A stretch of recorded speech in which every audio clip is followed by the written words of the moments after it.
Hello, everybody. Welcome to this episode of the Real Estate Collective, brought to you by WFG National Title. Here on the Real Estate Collective, we interview real estate leaders and authorities and influencers because we believe in the power of the collective. And today, I'm so excited. I'm your host, Lisa Suazo. I'm joined by my colleague, AJ Archuleta, and we have as our guest the incredible Brittney Welch with Keller Williams Freedom. So we're so honored to have you today, Brittney. Thank you. Thank you for having me. I'm happy to be here. So if you guys don't know Brittney, she is in the Colorado Springs area. She's been a real estate agent for about 3 years, and she's done so well in those 3 years, my friends, that we just heard that she's actually going to be featured in the Real Producers magazine in 2021. So first, congratulations. Thank you. Congratulations. I did. Hard work pays off. So yeah, such a big deal. Well, Brittney, one of the reasons we're so excited to get to talk to you is not only are you an amazing person, but you have had quite an amazing journey, and you have such an incredible life story, I would say. So if you don't mind, I would love to just hear a little bit of that story. I mean, you've overcome quite a few challenges, and so tell us kind of how you got into real estate, but your story and your journey before that. Awesome. Well, I mean, so I was born in Flint, Michigan, actually during the Super Bowl 1988, during the halftime show.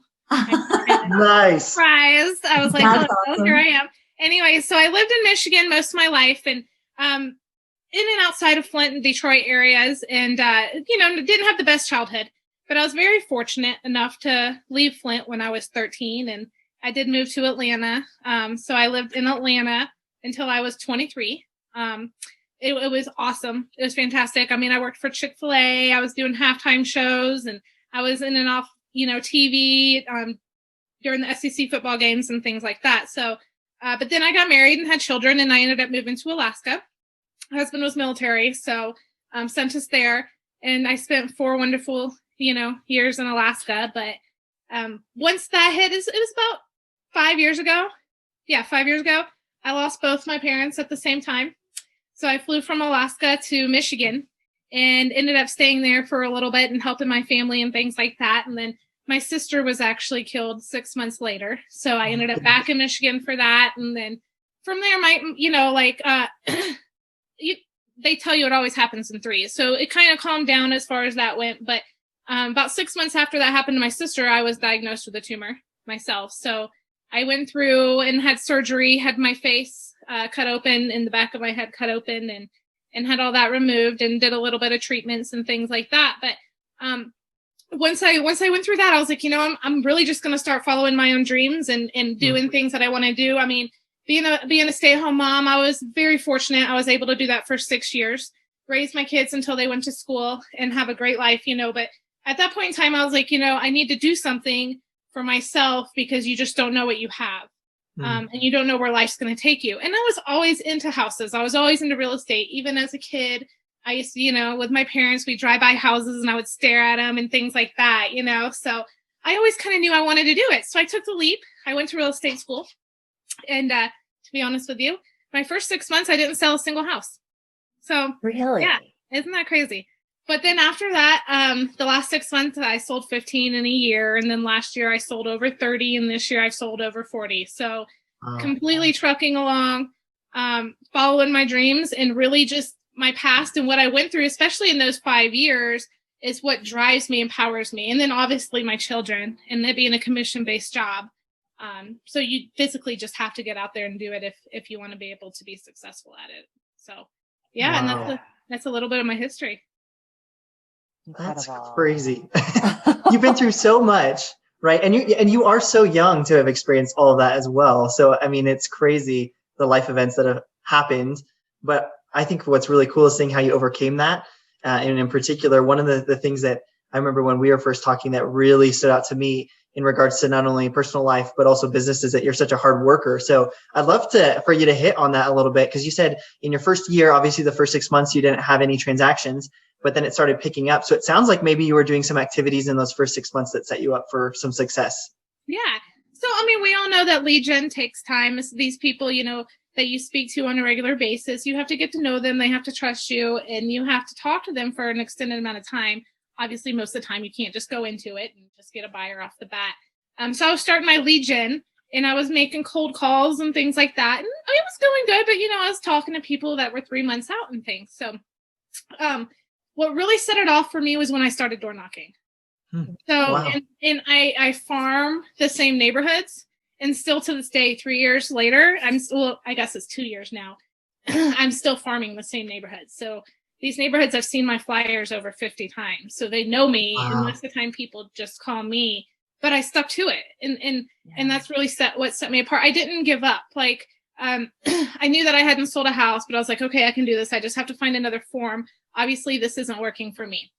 So now I can go and I can, lead gen or flyer drop or door knock a neighborhood, and then turn around and, call the same neighborhood and be like, did you guys get my flyer? How are you guys doing? Wanted to make sure you got it, type stuff, and just be able to connect with the community that way. And that really set me off is when I started to do that. That's amazing. What do you think? Like, I could see for new agents that are listening, that's got to be really inspiring, right? Like, what do you think it was after 6 months and like not getting a single deal? Like, what was going through your mind, or like, what were the things that you were sort of telling yourself that allowed you to just keep plugging forward and still having that belief that like something was going to come from it? Well, I had put so much time and effort into it. I knew that I could do it, and I knew that I had that potential, and I didn't want to give up on myself either. So instead of giving up on myself, I looked at it, okay, as, plan A is not working. What's plan B? You know what I'm saying? Plan B can still be real estate, but how am I going to find my niche? Like, if everybody learns that they have a niche, you have to find it. Sometimes it takes the first year to find your niche. And it did. It took me, the first year to find my niche, but I'm very thankful that I didn't give up. I will tell you that. Oh my gosh. Yeah. I mean, sticking to it, like, you've had such amazing success just in such a small time. That's incredible. Yeah. How have you adapted your business as you have scaled so quickly? Because that creates, that sounds amazing to have that many transactions. And then in the middle of it, it's probably like, So, I have a very good team of people that work behind me. And I also structure my days, up until, I guess you could say, COVID, and we couldn't really door knock anymore. I structured my days to where I was still doing 300 flyers a week. And that's always been my motto, is 300 flyers a week. I farm 300 flyers, have to get it out. That's my lead gen. Wow. I still do it to this day. That's awesome. I still get the 300 flyers out a week. Granted, I can't go out there and I can't door knock because of COVID.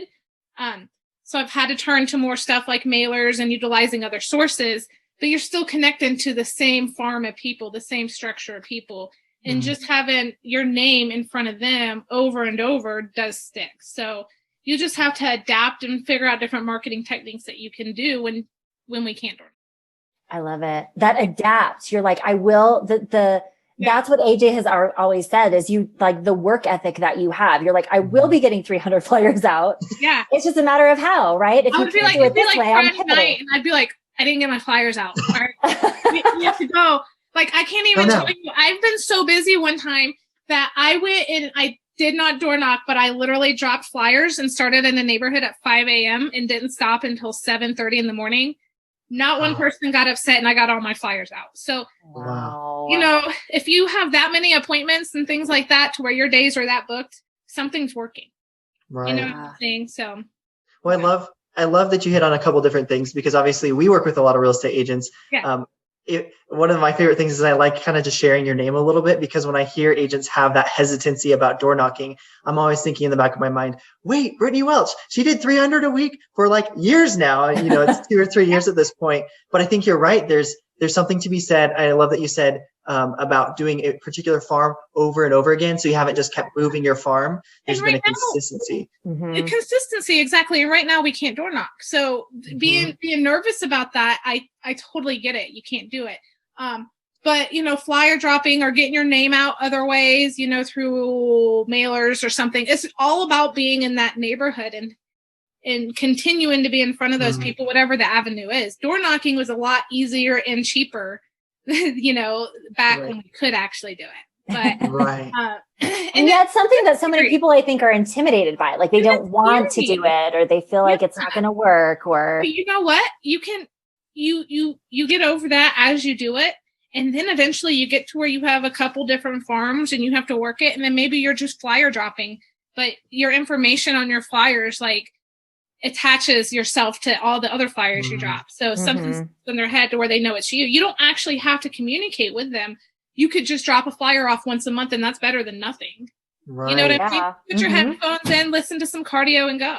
Yeah. That's awesome. That's awesome. Yeah. Wow. That's a gold nugget for sure, especially I think for any agent really, because you and I, everybody knows really transactions happen when you get face to face with people. And so having like a mailer and a flyer drop where you're door knocking and you're actually getting those, voice to voice, face to face is what I call it, conversations going. And you're a prime example of how that's worked for you in your business. I agree. Yeah. And I think it's that idea of, like you said too, Brittney, like it doesn't just happen overnight. Like it takes that consistency, and it's you being steadfast as an agent, because that trust isn't built instantaneously. Like they have to see your face, they have to recognize you, they have to start, feeling that trust, and it just takes that time and consistency. Like and the information you're providing to them on these flyers or material that you're giving out is huge. Like that is your tell us more about that. What types of information? Mine's basically just pertains to the neighborhood, essentially, because I do a lot of listings in certain neighborhoods, so I can put all my listings on there and be like, there's certain neighborhoods where I have over 15 to 20 listings I've done in just the last 2 years. So I have all those addresses, and every time I get a new listing, I just add it to the same flyer, and then they see the same flyer over and over, and it gets stuck in their head. You know what I'm saying? So it's a little bit of psychology along with it as well, and just being unique. And then they trust you because they know you're in the neighborhood. I've had people call me and they've had 15 of my flyers in a folder, never talked to them before. They never interviewed another agent. They called me. They're like, I got to sell my house. I went over there. We sold their house. And and that's the best, is when you don't have to worry about others because they have 15 of your flyers. So they automatically trust you. They're like, oh no, we're just going with you. Yeah. You're in this neighborhood. We see you all the time. Or when you're walking around the neighborhood, even if you're just flyer dropping, someone's like, oh, I know you, you're Brittney. They're like, whose house are you selling now? People are waving at you down the street. They start to get to where instead of them being annoyed that you're there, they know that you're going to be back, and then they start to actually socialize with you. So it kind of, if you farm and you continue to try in these neighborhoods, it works out, but it takes time. Exactly.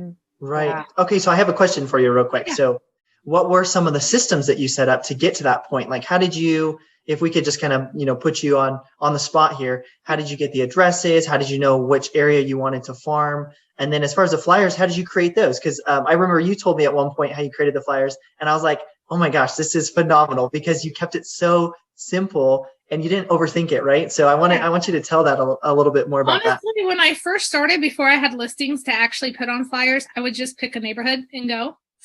All my flyers are actually built on Microsoft Word, and they're black and white. So whenever someone takes it off their porch, it's like I lost my cat or I lost my dog flyer. But then they're like, oh, wow, this house is down the street. You know what I'm saying? And then I always do, like for my listings, I always do surrounding 150 houses. So, and that's my, my system, 150 houses. And I just remember which ones I go to. I have a pretty good memory when it comes to that. I get to know neighborhoods, and I just continue to go back. But, with Keller Williams, if we have somebody that's on the team in the office and they allow me to use their listing, or a new agent to use their listing, they can just start there and then branch off, So you could just literally put you could be like first time home buyer information and just hand it out to every house in the neighborhood. Like, you don't need to look for addresses. Just make a flyer with really good useful information and just start going to the neighborhood. I love that. Yeah. Just get out there, right? Yeah. This many homes, 350 homes on the market. If you're on the fence, let me give you more information type stuff, So yeah, all black and white. Never had done anything in color. I love it. Right. It's like, don't overthink it. How many of us get out, we get in our own way feeling like you have to be perfect. Like I like to say, done is better than perfect. Yep. Exactly. Black and white. Like do it. Exactly. Right. That's amazing. Fix what's not broken. People will be like, I'll go to a listing appointment and someone will be like, yeah, all your flyers are black and white. They're like, you can tell. I literally had someone tell me that they could tell I put in hard work on those flyers because they were all black and white and they were all custom designed to the neighborhoods. And that's why that's called. That's amazing. They could tell it was hard work. And it is. But and there's great systems like Command with Keller Williams and and Canva and other systems like that. There's great systems where you can make flyers. Right. Even when I do use those systems, which I do, still black and white. There you go. Because that's like your brand now. It's your calling card. It's your signature. Yeah. Yep. So true. Like and I just pump them out. So. Oh my That's gosh. great. You had mentioned too, I'm just curious, time blocking or like structuring your day, just out of curiosity. And again, putting you on the spot, but do you have you found a like specific system that works for you in terms of, time blocking your day? Like what have you done that has kind of allowed you to be successful? I'm curious about what your day or time blocking strategy looks like. Well, obviously you put all your appointments in your calendar first. And then if I don't have an appointment, I'm lead genning, no matter what it is. I don't turn my lead gen off. So I don't have a lead gen time block in my calendar, but I might give myself 2 hours in the morning, 2 hours in the afternoon to drop the flyers, or to, make phone calls for leads and things like that. Cause I still call leads. I might give myself 2 hours, but I base it off, if I'm door knocking, I base it off the outside schedule, like weather, which is really hard in Colorado, but especially in the winter. Right. I try to base it off. Today would be a good day to drop flyers if we weren't in the pandemic, but it's not too terrible. But if I don't have an appointment, literally I am lead genning. Nice. And it used to be like when I wasn't busy, I spent a lot of money on flyers. Yeah. And they're not they're that expensive. I mean, even if you just get one deal off of it, it pays for all you've spent. But you just got to get out there and do it. So time blocking, I mean, I'm a full-time parent as well, especially with my kids being home. So they're basically in school all day. And then I have people that help me out with them if I have appointments and things, but I still lock myself in my room and I still make my calls in the morning. And I still follow up with my seller leads. And I usually do that in between 8 and 10 in the mornings with my kids being at home. And then they start school at 10:30. And then I can focus on that with them until 3:30, unless I have an appointment. And then I go from there. And then at 3:30, we're usually done or I'm out showing houses or whatever. Okay. So we're kind of just trying to make it work. My schedule right now, because of COVID, is a little different. I would be in the office on a regular basis while the kids are in school in the afternoon hours, doing more lead gen and then dropping flyers in the morning and afternoon producing flyers and things. I do have an admin as well. So that helps get a hold of the back end. So cool. I love it. So I'm curious, I know we've talked about a lot of great strategies and some things that AJ and I are personally interested in, but if you had, so one of the things I like to do is it's called the nerd nugget. So it's just like, what's a little tip or a strategy or something, like if you were to share with a new agent, just a piece of advice, like one thing that really helped you. I feel like you've already shared a bunch of nuggets, but is there anything that comes to mind for you that you would share that we haven't talked about yet? As a new agent, it's definitely survival mode at that point. So I would put yourself into it and not turn your lead gen off. You need to make sure that everybody that everybody you run into contact with knows that you're in real estate. Really, the best advice I can give you is you get back what you put into it. So if you put a lot of work into your lead generation, if you put a lot of work into your business that you're trying to grow, you're going to get it back. And without that, you just have to do it, honestly. And there's no other way for anybody to even know that you're in real estate unless you're out there making a name for yourself. So you got to keep pushing. You got to keep moving. You wake up every day. You keep hustling, if you will, and every day is a great day. I mean, it's a wonderful business. I love it. I would not do anything else. And I've met some fantastic people in the business that I love to work with, but you do have to work for sure. Yeah. That's awesome. That's amazing. Wow. Well, your story is phenomenal. And I had some key takeaways for sure. Not only your personal life of overcoming so much adversity on your way to real estate, and then kind of taking up the ability to do a commission-based job while supporting your family. But also I think those golden nuggets of just be visible, be consistent.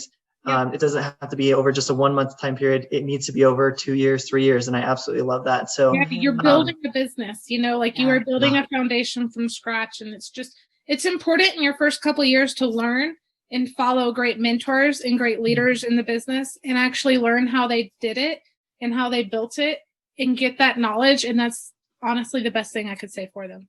Ooh, that's a good one too. Yeah. Agreed. That's another great one. Yeah. Well, we love and appreciate your time, and we don't want to take too much more, but you've given us such great business nuggets. I'm going to have AJ do the rapid fire question portion, where we're also going to give our audience a little more information about you as a person. Yes. This is fun. Cool. Are you excited for this? I'm nervous. I promise I didn't put questions that are hopefully are not going to be too much. But that being said, for those of you who have watched some of our other videos, we've done this before. This is just a really fun way to get to know Brittney here. So we have 20 questions. We're going to start a timer for 2 minutes. And Brittney's going to throw out a number. I'm going to ask the question. She's going to then answer the question as best as she can. And if, Brittney, you need to pass at any point and say, hey, I don't know the answer to that one, let's just move on to the next one. Or I don't want to answer that one. Sometimes that could be the case too. Then feel free to just let us know. But this is really fun just because we get to know you on a little bit more of a personal basis as well. Okay, let's do it. Awesome. So let me get the timer started here. And you're going to start by giving me a number between 1 and 20. So go ahead and give me your first one, and then we'll hit the timer. 5. All right, here we go. 2 minutes starting now. Weapon of choice. Ooh, this is a fun one. Man. So I have a range toy, and it's a 22 with a built. We have a silencer built on, and it's built into. It's got a little padded grip, and I love that thing because it's light and it has no kickback. Besides that, probably my 357 or my bow. Oh, whoa! You have a bow? Yep, I do. Wow. Yeah. Love it. Okay, Yeah. Mark's right, next number. 7. 7. What is the worst job you could have? Oh gosh. What's the worst job for you? Well, human doing the hazmat on my flips. Oh, That would totally suck. yep. All right. Next number. Houses in mine. Number 10.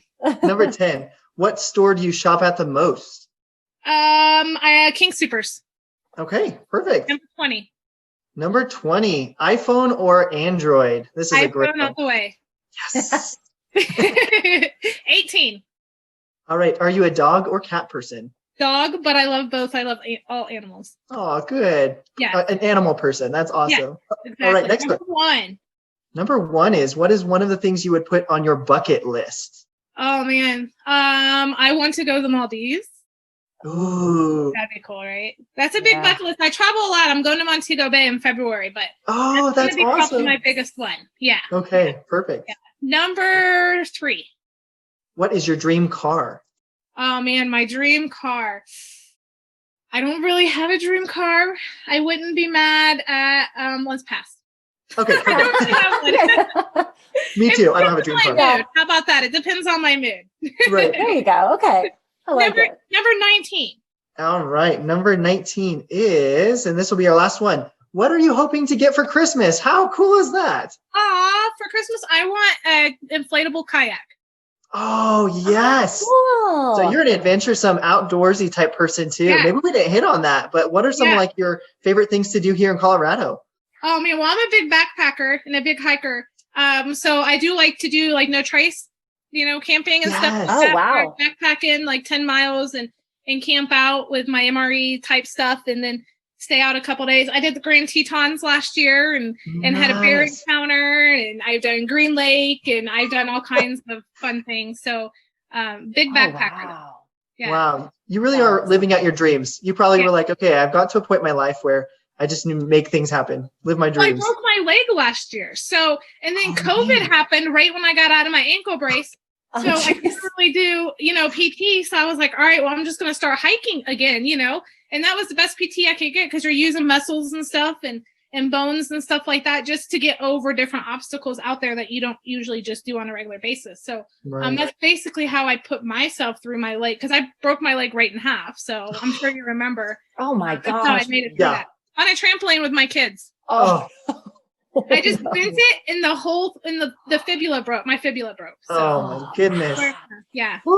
Yikes. That sounds painful. Very last painful. October. So it was October before COVID. So when COVID hit, I was like, I got this quarantine thing down. I haven't walked since October, guys. What do you guys I practiced. I practiced. Well, that's awesome. Well, thank you for playing our 20 question rapid fire. I just wanted to say thank you. I know Lisa's going to end us out, but I also wanted to throw just a shameless plug out real quick. So if you're a real estate agent in particular that wants to, do some of these things like farming or wanting to be consistent in the neighborhood, or even you want to design flyers or things like that, Lisa and myself over at WFG National Title, we love supporting you in your real estate business. We have a couple really awesome tools that will make sure that you have specified some really good farms. So make sure that you check those out. You can reach us, of course, at our contact information, but I'm going to hand it over to Lisa. Again, thank you, Brittney, for allowing me to be on, and thank you for joining us this morning. Yeah, thank you guys for having me, for sure. Oh my gosh, this has been so much fun, Brittney. Thank you. Thank you for just your openness and willingness to share your story and just all of these, these really wonderful nuggets for agents out there. So we really appreciate it. Last question for you is, if someone is interested in learning more about you, if it's someone who's interested in working with you or they want to find out about you, where should we send them? Your website, Facebook? Tell us. So I'm on Facebook. They can also reach out to me directly with my cell phone. My phone number is 719-600-7009. So super easy. Brittney Welch on Facebook, just like the grape juice. I'm sure we have mutual friends. But yeah, I'm here to help anybody. If anybody's really struggling and they just need to know some different techniques, I've been there. I've been through the struggle. I know what it's like to start off really slow and almost give up. So feel free to reach out to me. I would love to help anybody with their business if they need it.